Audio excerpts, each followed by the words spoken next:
Join us for Mental Wealth Wednesdays, a live platform dedicated to mental health, awareness, and support. We can talk about mental health generally, and it's such a large umbrella that encompasses so much. But on this platform, we are focusing on severe mental illness and the treatment and the resources.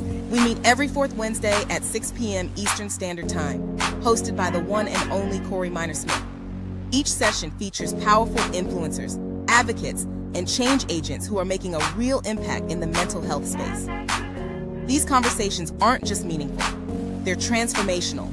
They're informative, empowering, and life-changing. Join us for Mental Wealth Wednesdays, a live platform dedicated to mental health, awareness, and support. Good afternoon, good day. This is Mental Wealth Wednesday with Corey Minor Smith and Corey Empowers. We are celebrating and acknowledging May as National Mental Health Awareness Month. And what better guest than Judge Elinor Marsh Stormer? She came to mind so many times, but really for this month because she started the first mental health court in Ohio.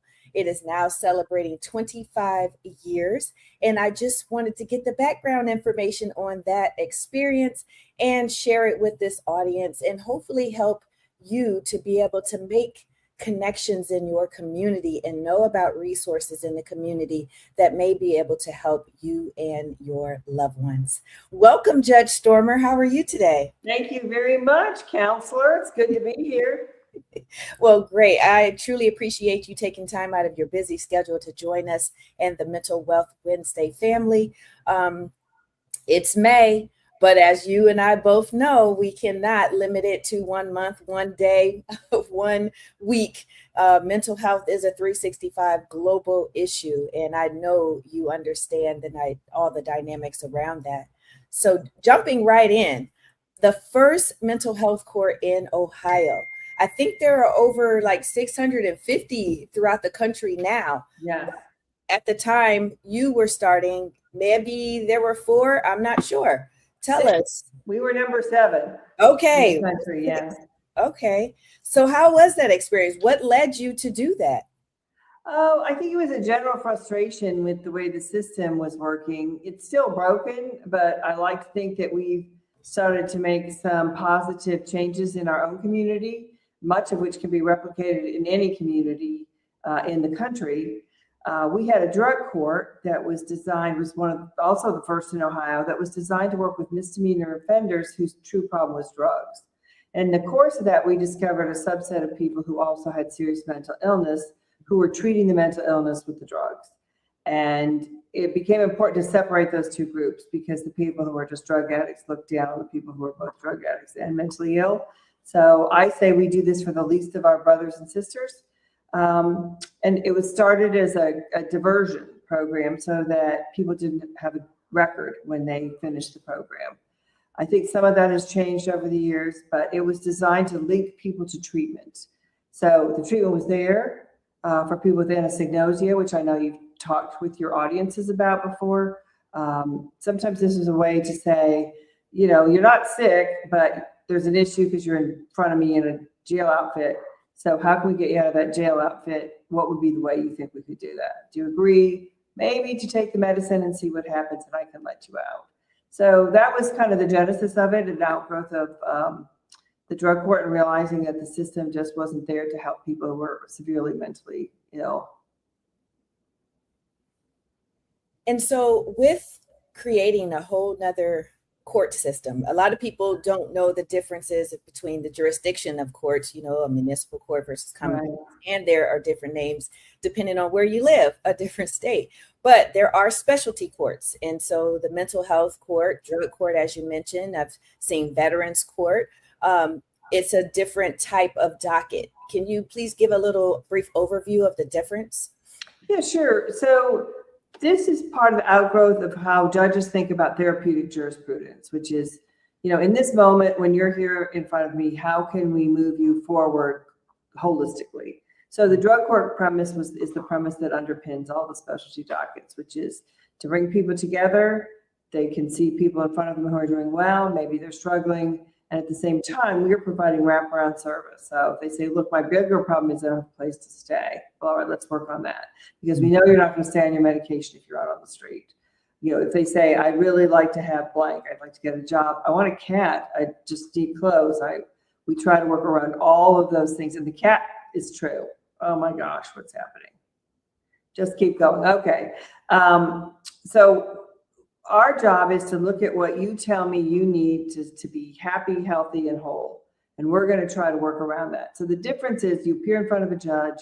We think the judges are a very important part of it. There's treatment available, but a judge who says, look, I can do this for you, but you have to stay out of jail. And if you don't do these certain things, then unfortunately, I'm going to have to put you back in jail. And I love the program. I think it did a really great job.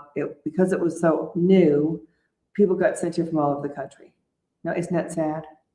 People put their kid on a bus from Boston and sent them to us with a sandwich, knowing they'd get picked up by the police at the bus station because they didn't know what the heck was happening. And became part of this program.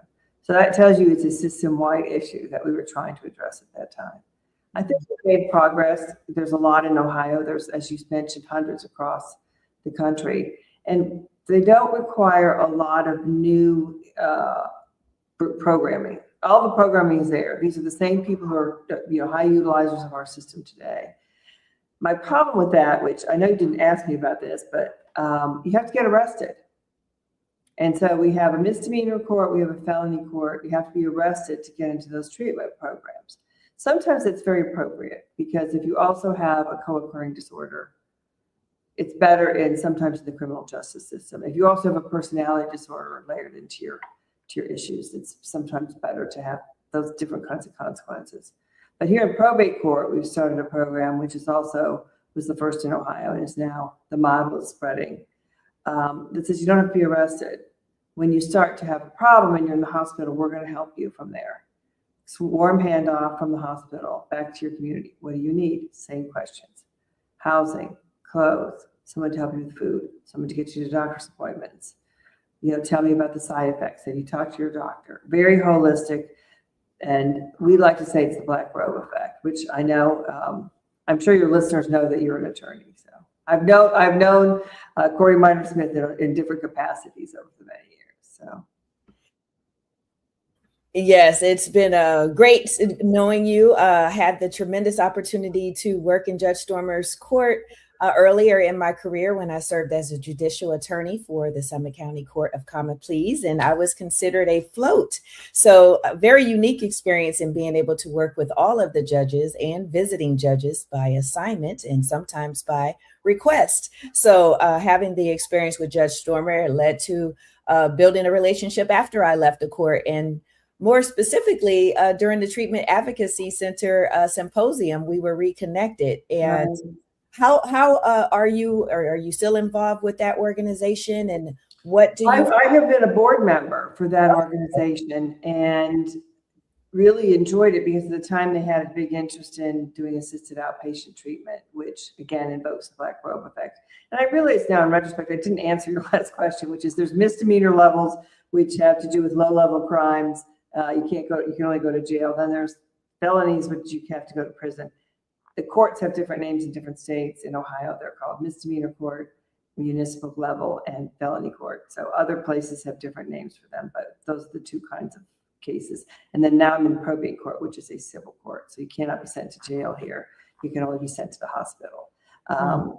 So I'm sorry I didn't answer that question. That's okay. Thank you very much for that. So what is your involvement with the Treatment Advocacy Center, and are you still involved? Because I had some health issues, got off the board itself, but I'm still involved. Okay.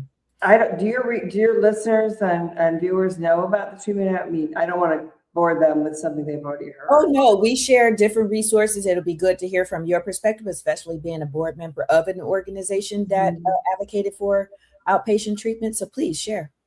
Well, it's a very interesting organization in the sense that it was originally founded by those people who helped found the National Alliance for the Mentally Ill.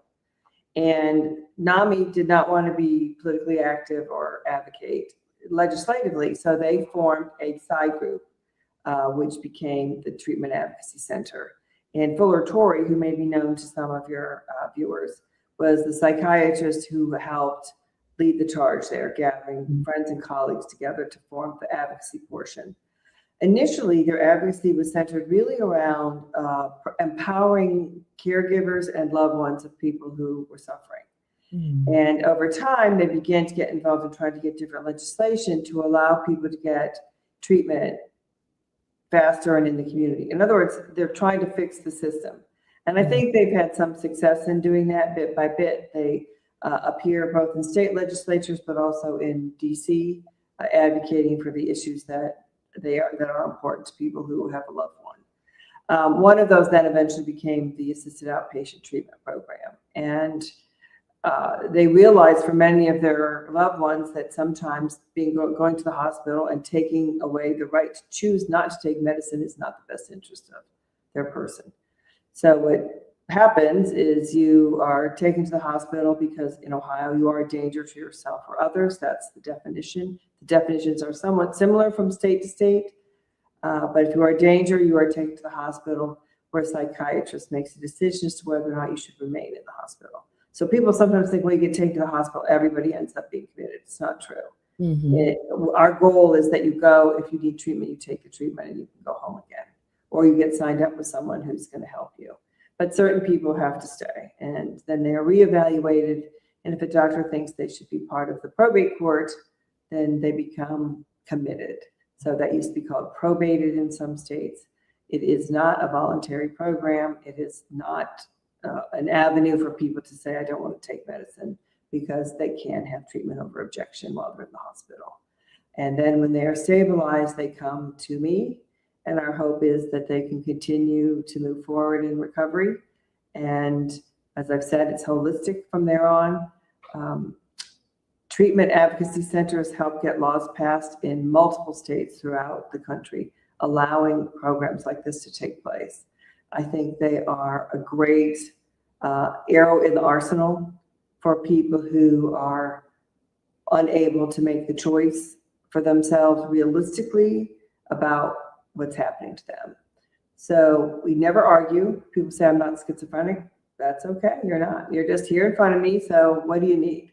And how can we get you there? And you do, while you're here, you do have to see the doctor until we decide not to. And we have people who graduate from the program and we never see them again because they're out happy and taking whatever it is that they need to be happy.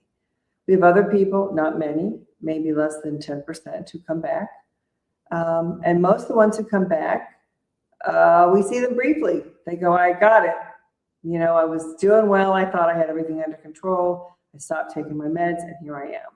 And I kind of see now that maybe I should take this medicine, not because I'm schizophrenic, because I'm still not, but because it makes my wife happy or it makes, you know, my life a little easier. So I'm agreeing to take them, and we never see them again.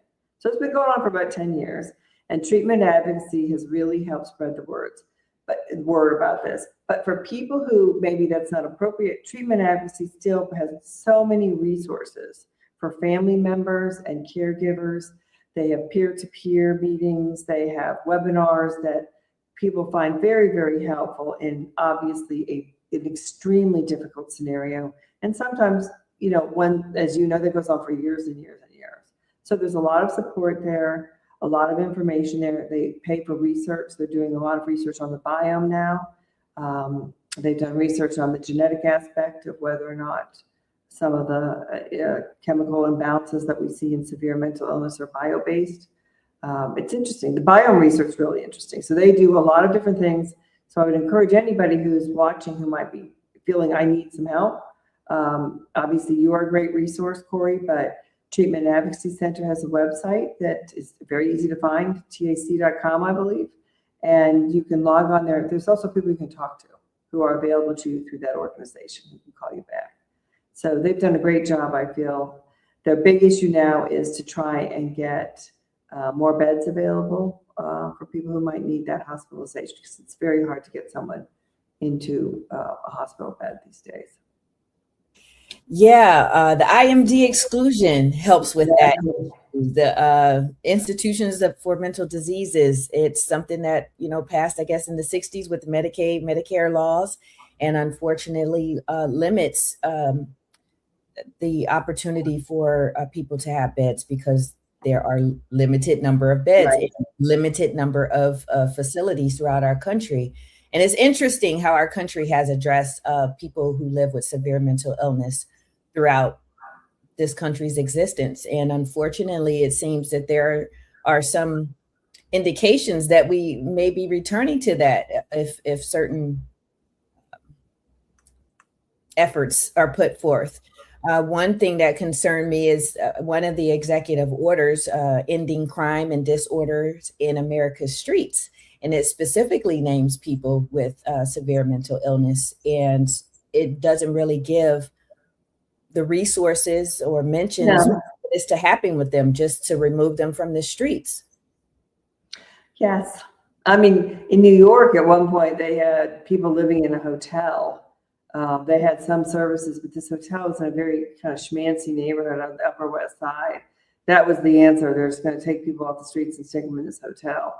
And people with very expensive homes were not exactly happy that people were just in this hotel with very limited services. So you can pick people up, but if you don't know what to do with them and provide them nothing but a place to stay, they're just, most of them that I know would prefer to be out on the street and just come home and lie down and go back out. They don't like being in an apartment when they're unmedicated. Right. Others absolutely do not want to leave the apartment and never also take care of themselves that way. So the system, I think everybody can agree, is not working the way we hoped it would. I feel like I've been fighting this fight for a really long time. But I think the basis for these programs here in Summit County, Ohio, is that we are all frustrated with the system, and we are trying to find newer and better ways to help the people who are our citizens. So we do now have a mobile crisis unit, but it only operates Monday through Friday from 8 to 5.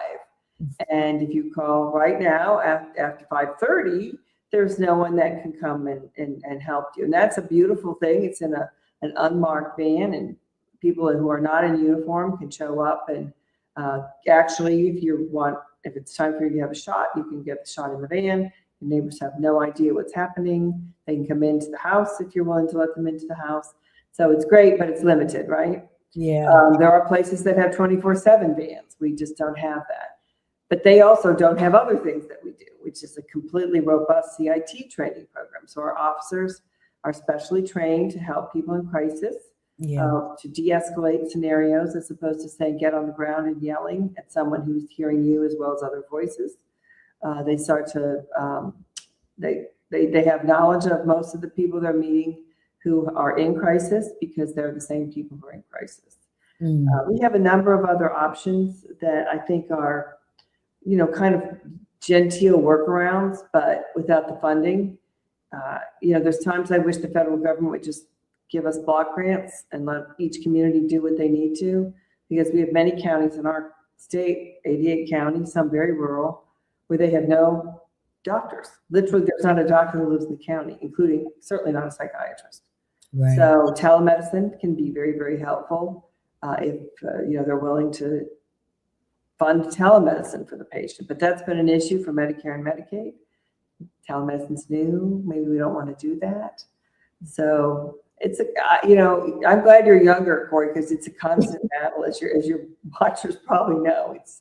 It's like you're swimming upstream all the time, and every so often you get a little bit farther. But yeah, we have to continue to pass the baton, and bring people on to help people who may not even know, that they have this issue in their families. They may not be able to name it. And you've named different diagnoses during this call thus far. And I just wanted to have you distinguish for our audience the mental health conditions, right? Because it's not just any mental health condition that one would be eligible for a mental health court or to go through the civil process through the probate court.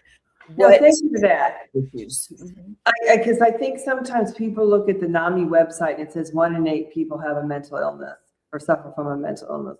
That may be true, but we in our world divide people into the worried well, we call the worried well, and then people who have a severe diagnosable mental illness. That is not to say that extreme anxiety or depression that may be situational is not real and problematic. It is. But though the people who suffer from that will never be in this court. Personality disorders, which look like a mental illness, but are different, end up primarily in the criminal justice system. Now, there are people, I think, even people in government right now who might have a personality disorder, and they're functioning on some level, and, people accept that they're functioning. But in general, people who are really acting out with behavioral personality disorders end up in the criminal justice system. So borderline personality, people may have heard of that, or, you think of Hannibal Lecter, and he's a different personality disorder. He's not mentally ill. He is that's what the worst kind of sociopathic personality disorder looks like. But there's levels of that too. So we're here for people who've been previously diagnosed with schizophrenia, schizoaffective disorder, bipolar disorder, which can be either manic, depressant, etc., and also catastrophic depression. So catastrophic depression, we define as someone who's made a suicide attempt. And it does what? Has made a suicide attempt. Oh, okay. Okay. So we meet people who have, tried to kill themselves literally and have not succeeded. And we try to support them coming back to their families. We have had some success with that. Some people, because depression is very, very hard to treat when it's that catastrophic. Some people we have lost, which is a tragedy for everybody involved. It's not for lack of trying. It's not for lack of love from the family. Family members feel maybe I should have done more. You can't always do more. You can't always help people who are so far deep into a disorder that's untreatable. But we have some success because they start to see there are wraparound services and people who care about them. It's not just their family saying this. Now it's a judge saying this. Now it's a case manager saying this. When we love you, we want you to be well. Well, how can we help you? And it's made a big difference for a number of people. So that one is a little bit different from the straight chemical imbalance people that we see. I know there's a lot of talk about whether or not depression is chemical imbalance. I know there's a lot of voices, sort of newer voices talking about whether or not people should be on antidepressants. The people in my program should absolutely be on antidepressants, but it's not a situation of the quote unquote worried well. I think NAMI does confuse people because it makes it look like, they use those statistics against people like me to say, oh, are you saying 1 in 8 needs to be in your court? I'm not saying that. I'm saying this little tiny subset that takes up a lot of resources and frankly, a lot of money, not being well, should be with us. And people who can find a way through counseling or a combination of meds and counseling for a short period of time should not be in my program. They should be home getting well. Sometimes they come to our attention in the criminal justice system and we try to provide support there. We have others who are both, truly their issue is psychosis from drugs. They should not be in this program. They should be in drug treatment. We have some people who are in my program who are drug dependent also. And Summit County is very fortunate to have one of the only facilities that I know in the country that is a treatment facility for people who are both drug addicted as well as mentally suffer from severe mental illness. So the first order, of course, is treatment for the substance abuse. Sometimes that's Suboxone, or, we don't like to keep people on any of those, tapering drugs if it's heroin. Frequently it's not heroin, it's fentanyl, which is the same issue. Sometimes it's still cocaine, crack cocaine. I didn't know they were still making it, but apparently you can make money making crack cocaine, so they still are. So we try to obviously get them off the drugs, and then we work towards the mental health issues in recovery. So a lot of the programming is the same: cognitive behavioral health issues, learning how to, we call it thinking for a change, or thinking for a change, because you haven't been doing that very often. And the people who've been in the program come and say they did learn a lot. They feel comfortable with themselves. They felt safe in the facility. They always say people are trying to bring in drugs. It's like, well, I don't know what to tell you. There's a bunch of junkies in there and you're one of them. So you're going to have to decide how you want to live. If you're going to do drugs in the facility, you're going to do drugs on the street. And if that's your choice, then, we will eventually see you again. But I like to think we're pretty benign about it. We don't tell people what to do. It's like you make your choice And we want to help you make the right choice, but you can do whatever you want and you will suffer the consequences or learn to enjoy the consequences. So different kind of program from what people think of when they think of judges, I think. Yeah. And I just want to put our disclaimer out. We are not mental health professionals or medical professionals. I'm an attorney. Judge Stormer is a judge. So just putting our disclaimer out, but we are both very much involved with mental health advocacy. And as you hear today, the mental health court, in addition to the process through the probate court that Judge Stormer now presides over. So I just want to share that. And also, we heard a lot of different diagnoses. And for a layperson, I just say, like symptoms wise, what you may see with what we are calling severe mental illness and what is referred to as severe mental illness, and specifically schizophrenia and bipolar disorder. And that's dealing with hallucinations and delusions. Those are significant alterations of perceptions of reality that you can't just talk a person out of. And what Judge Stormer mentioned earlier, anosognosia, which is a lack of insight, not even knowing that you're sick. So if you don't know that you're sick, you don't think you need to take any medication or get treatment or that you're doing anything wrong. Your hallucinations are real. Your delusions are real. And so we really, as family members, caregivers, people who are advocates who may see this on a day-to-day basis, may know and understand that. But anyone listening today, you may see this and don't know what's going on. Hopefully this program today can help give you the first step to learning more about what may be going on in your household or someone that you love in the community.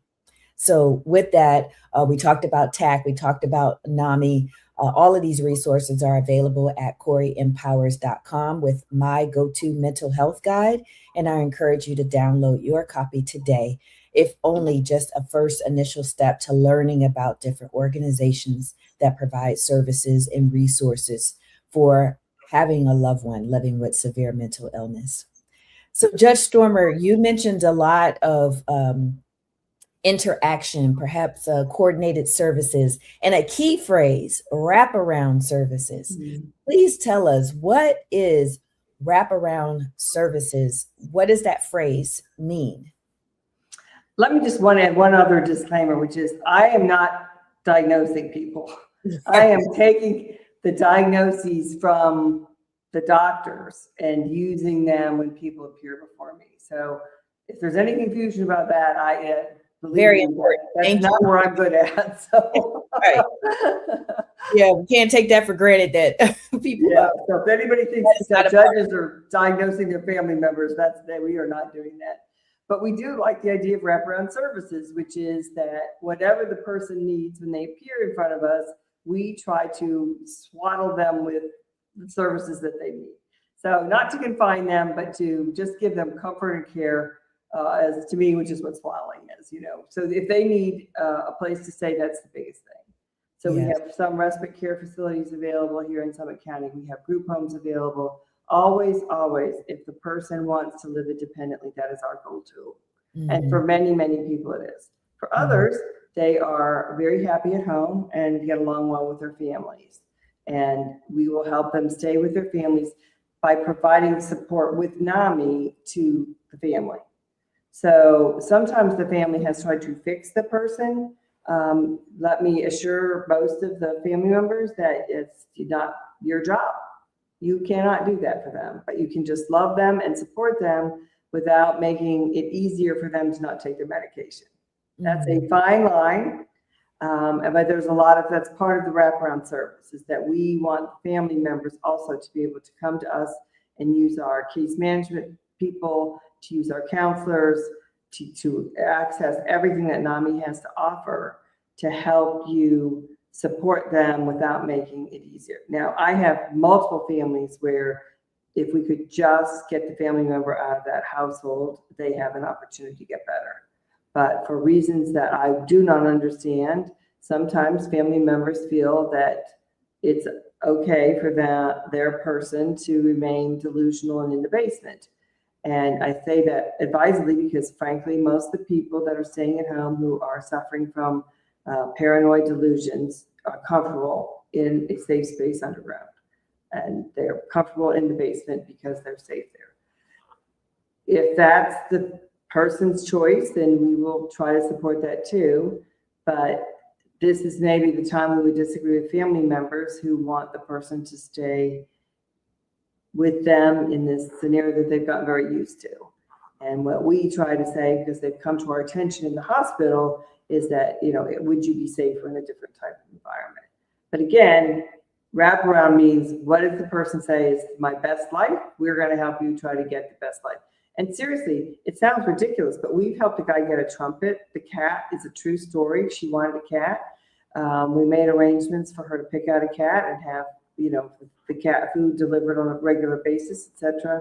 So it can be tiny things that we wouldn't think of we would care about, but we care about all those tiny things too, as well as the big things. Yeah, absolutely. I'm glad you brought up the cat, and especially with housing, because, housing, there could be no pet rules in certain places, but people need to know and understand that there is a law called the Fair Housing Act that gives the opportunity to have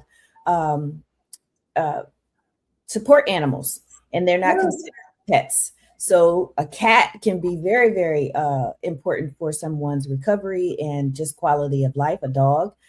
So look into those opportunities where you live if it is an issue of having no pets at the property. Well, I've learned another thing today. Yes, it can help tremendously. And I know it's called, through the reasonable accommodation process, people are able to ask for that. And sidebar situation, but if you want to learn more about that, please do your own research. The Fair Housing Act, there are, I think, 8 to 9 protected classes. And with the reasonable accommodation process, you are able to ask for certain things that can help you to be able to live in your home with your disability, whatever that may be. And disability is one of the protected classes under the Fair Housing Act. So again, those resources you can find at CoreyEmpowers.com in my go-to mental health guide. And also, Judge Stormer, because I've heard you say housing a number of times, and we know that our country is facing a critically short housing stock. And it's important for families who are in a position to do so to know about the Family Opportunity Mortgage. And it is specifically for individuals who are able to get a mortgage for their aging parent or adult child that is not able to get a mortgage on their own, and it doesn't have a residency requirement and it has a lower interest rate. So check with your banking institution to see if that's something that you might be able to do for your loved ones. You can add that to your toolkit there. Well, I didn't know about that either. I will tell you, we try to work with our local, so it's Akron Metropolitan Housing. Mm-hmm. And then we have the 2 other metropolitan housing entities in our community. And there are so many people in need of housing who are not seriously mentally ill that the waiting list is quite long. They do have some slots for us that are sort of segregated for people who are part of our system, but they fill up too. And sometimes we are able to get an apartment a little bit faster, but frankly, we end up having our people have to wait. So we have group homes that are proprietary in some instances. Medicare pays for this. And we have we're very fortunate. So it's supportive housing. In other words, they have group therapy. They have people who monitor the meds, there's meals, etc. People can come and go to some extent, but you can't come back at midnight drunk. So you have to stay sober and on your meds in order to stay in the group homes. We've had people who choose to live under bridges. That's okay. That's what you want to do.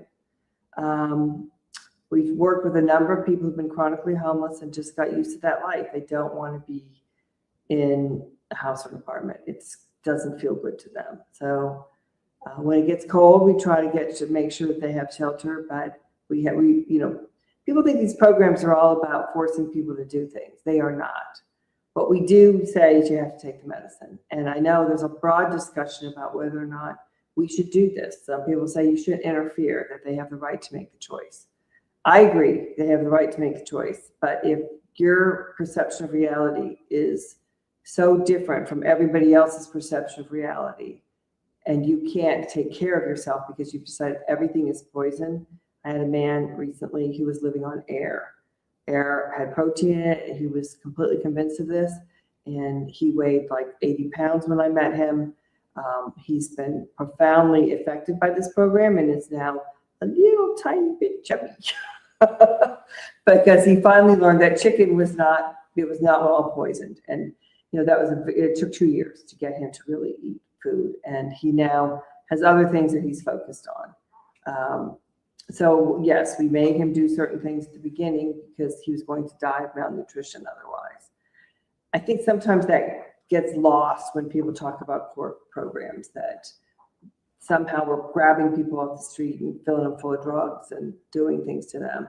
And I understand why that's true, because you see that in movies, right? From even old movies, used to be, and this is not a joke, men who got sick of their wives could have them placed in probate by saying she's crazy. It was probably just menopause, but whatever reason it was, they wanted a different wife. You really can't do that anymore. So parts of all of the court programs, its due process is very important to us, which means each person has the right to be heard. Each person has the right to testify. Each person has a lawyer, which we pay for. Each person has the right to an independent evaluation by a physician of their choice. So we are not willy-nilly putting people into programs. And I think it's important that your viewers understand that, because a lot of people get very afraid of court involvement. I mean, there's a lot of discussion in papers about, just picking up people and sticking them in places and filling them with drugs. In reality, that is not happening. Nobody has time to go around grabbing people off the street and taking them to the hospital. I can't get my people into the hospital. We are certainly not trying to get, your grandmother with Alzheimer's into the hospital. Sometimes Alzheimer's is classified on some of the websites as a mental illness. It is not a mental illness according to the standards that we use. So that's been brought up to me. What about grandma? I'm like, I don't want to meet grandma. I just really don't. I have all these other people I have to talk to. I have no time for your grandma. If she's mentally ill, maybe. If she's not, please take care of her and leave me out of it. Yeah. Seriously, that's been brought up. What about her? I'm like, well. Yeah, not the same. Know her. And it's not even treated the same medically in terms of where you're different eligibility for services or insurance coverage for that matter. Right. And, in just researching for my own loved one, housing opportunities or, once she's older, whether to live in a nursing home or, assisted living community, they don't take people with schizophrenia. Like there has to be a medical situation, not just schizophrenia. So it can be complicated in terms of what your loved one may be eligible for, or the services and the housing opportunities based on the diagnosis. So that it's critically important to have a medical provider. And it's not always an easy thing to do because, Judge Stormer talked about the man who didn't eat because he received his protein from the air, but there are people who won't go to the doctor. There are people who won't go to the doctor without a mental health condition, but with the mental health condition and not going to a doctor, and that just causing a lot more complications potentially. So, Judge Stormer, you've been in this for quite a while, as you mentioned. What do you feel is missing? Like, what's one thing that's missing and hasn't been brought into the story yet? Well, stigma and the fact that, the system is tilted in certain ways. We still get people who are across the spectrum of economic and educational bell curves. So it's everywhere for every person. It's easier for some people to access treatment. The sooner someone can get into treatment, the easier it is. The longer you can keep them in treatment the first time, the less likely they are to be here, which is easier for people who have money and education than it is for people who do not. So that's a big issue. I know stigma varies. Educated people may be less concerned about disclosing that a person needs treatment. and are willing to go on Facebook, or, Rihanna comes on and talks about bipolar disorder, she's in a protected space. I mean, no one's going to come to her and say, you're a bad person. So we do have celebrities who are starting to speak out a little bit, but the stigma remains. And I know family members and the person say, I want to be quote unquote normal. And it's hard to respond to that. So I do think we haven't talked about that. We try to debunk it by saying, look, this is just a brain glitch or a programming glitch. I use myself as an example. I have to take thyroid pills every day because my body just doesn't make thyroid the right way.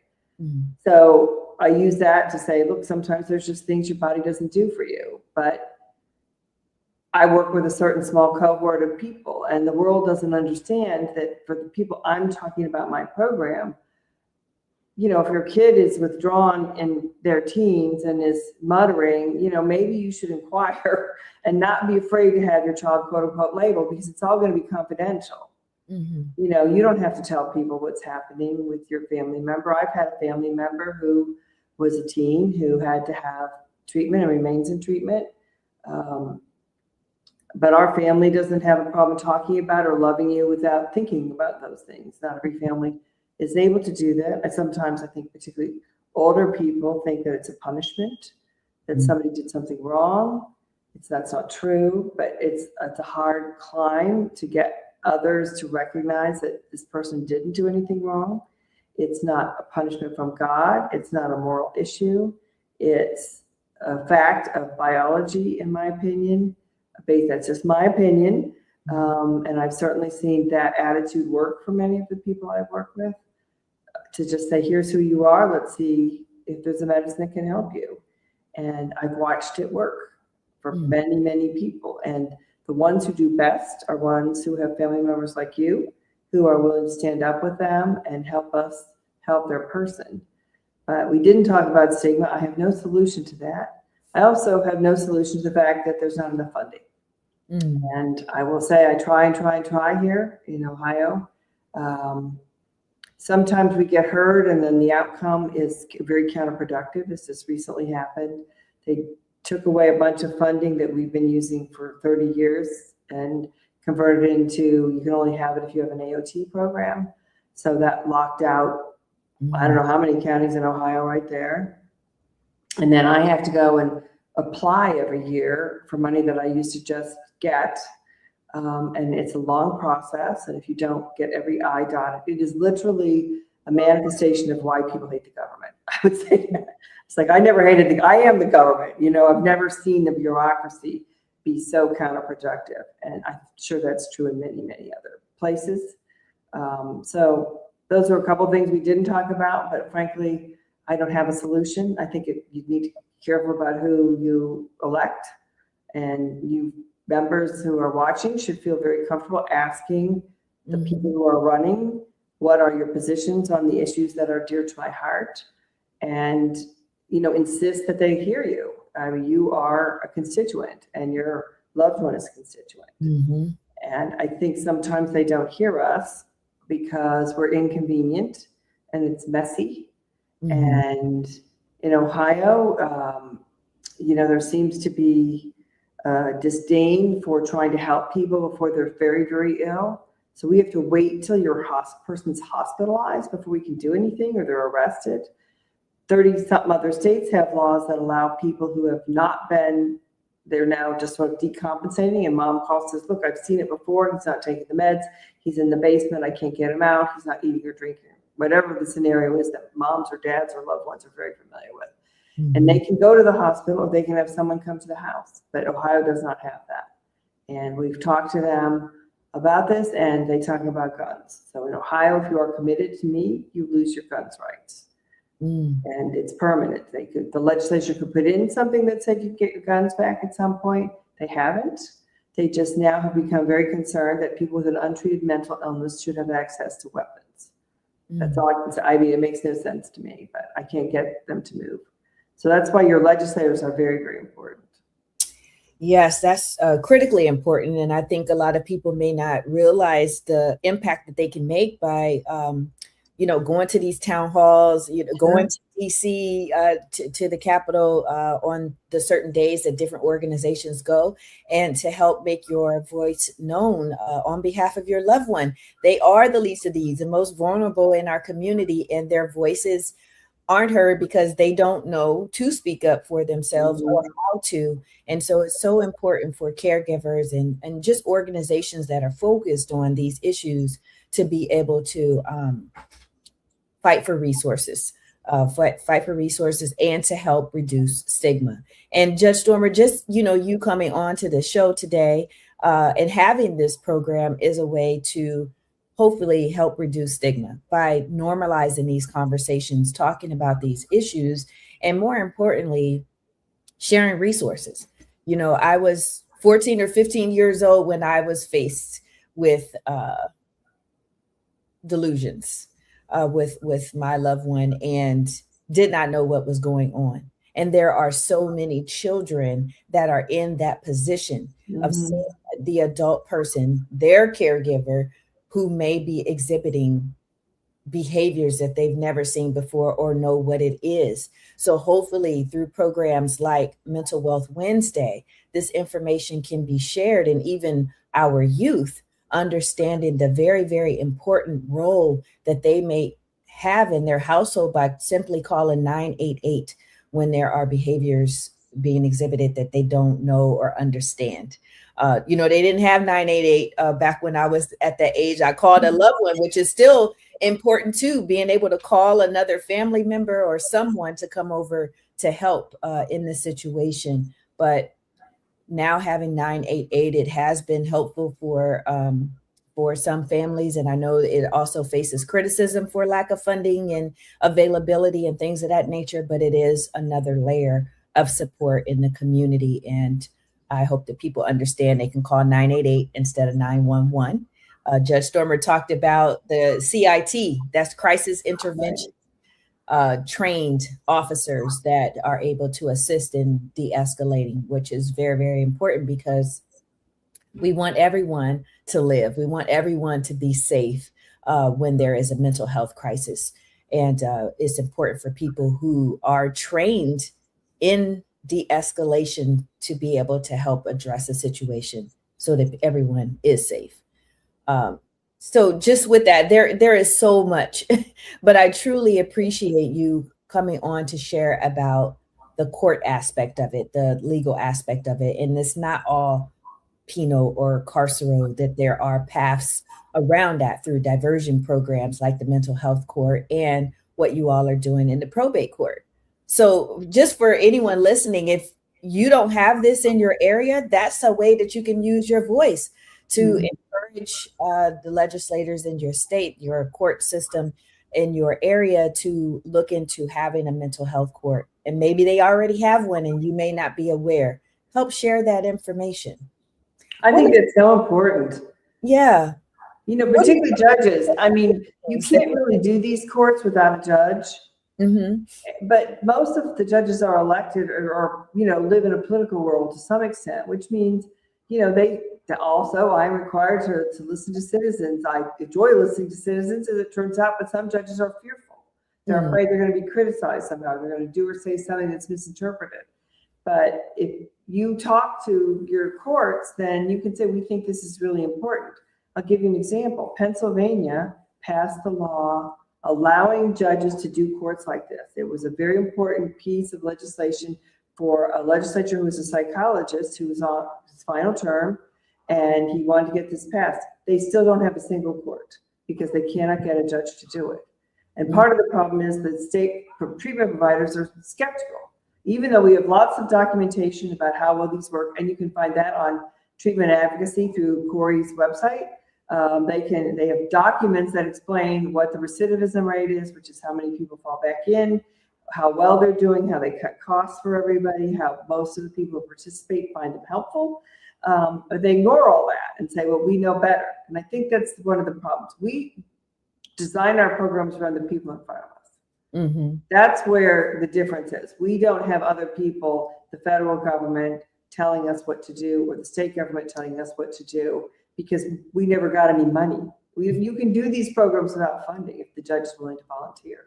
And you have judges all over this country who are volunteering to do this. But, some states have the right to do it, and it never happens because it's outside the comfort zone of the treatment providers and or outside the comfort zone of the judges. Wow. So that's a stigma thing too. They're afraid of it. They're afraid to talk about people who are in our system who have different illnesses.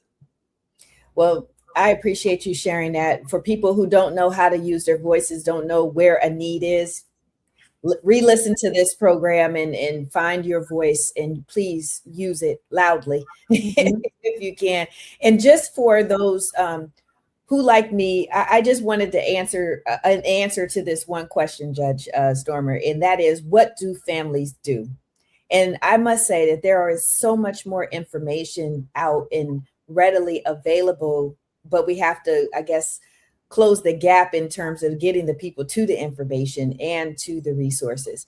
But I say this because there is a documentary out called No One Cares About Crazy People. Very provocative, but it was derived from a communication between an elected official and their staff member via email, because the voices of those who are considered crazy, those with mental health conditions, those with severe mental illness, are not heard. And we need the voices to speak up for them. But you can watch this documentary, and it shows different families and their different approaches, and they're trying their best to live and help their loved one have the best, highest quality of life.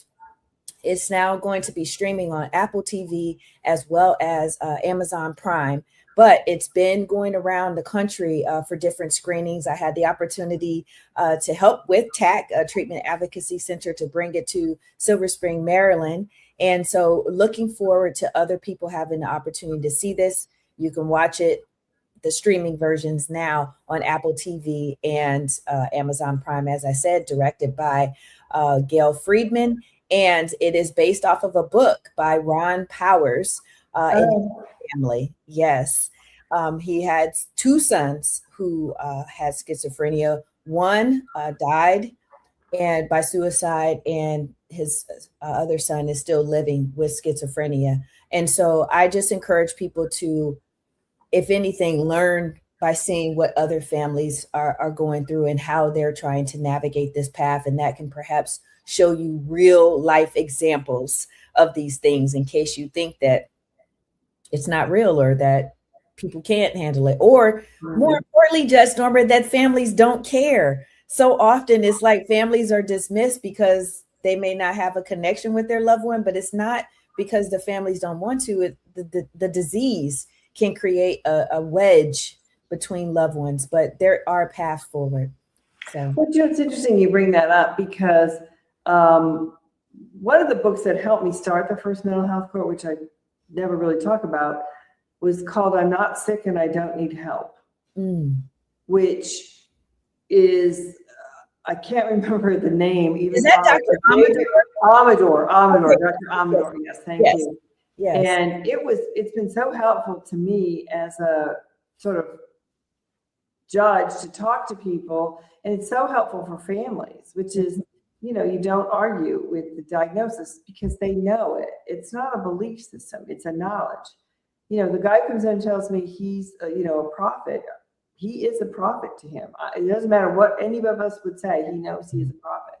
So you have to accept him as a prophet. And it does drive a wedge sometimes with families. But one of the delightful things that I've been able to see is people go back to dinner. They're invited back because they're not going to be disruptive. They're not going to throw the table up. They're not going to throw food out the window. They're going to enjoy their family time because they're now safe and on medicine. So it was very, very helpful to me. But I wish that we had an uprising in this country like MAD, the Mothers Against Drunk Driving. They changed the whole country. Mothers and family members changed the whole country, and how laws are passed and what the level is for someone who's driving under the influence. So if people think I can't make a difference, it's not true. And you don't need to know that. I'm telling you, that's a belief, and it's not true. You can make that difference. And all the voices together is impactful. And people who get elected to office will listen to large groups of people saying the same thing. Mm-hmm. So it's hard, I know, with everything that a family member is dealing with. But if you can spare a little time for your own advocacy, I'm sure you'd find a lot of other people who'd love to meet you. Absolutely. And I was going to ask you for some closing words of encouragement, but I think you did it without prompting.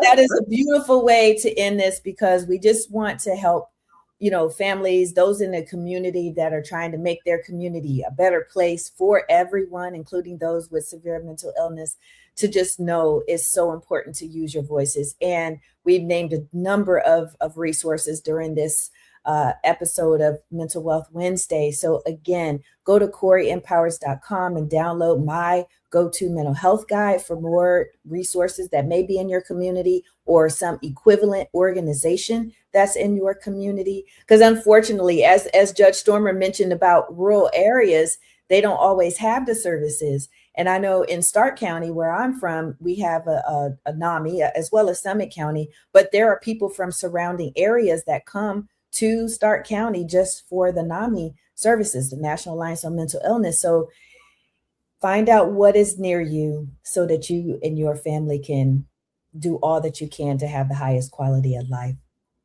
Judge Stormer, thank you again for coming. My pleasure. Truly appreciate you, and I wish you the best. And congratulations on your Beacon of Hope Award. Thank you. As my mother used to say, you get old enough, they start giving you awards. But that one was very nice. I mean, it really was very nice. Well, good. Congratulations on that. And thank you so much for joining us. Thank you for tuning in today to Mental Wealth Wednesday. Until next month, enjoy.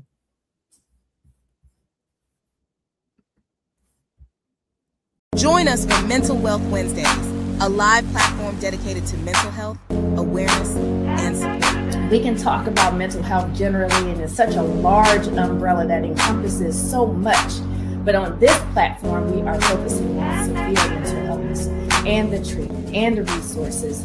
We meet every fourth Wednesday at 6 p.m. Eastern Standard Time, hosted by the one and only Corey Minor Smith. Each session features powerful influencers, advocates, and change agents who are making a real impact in the mental health space. These conversations aren't just meaningful, they're transformational, they're informative, empowering, and life-changing. Join us for Mental Wealth Wednesdays, a live platform dedicated to mental health, awareness, and support.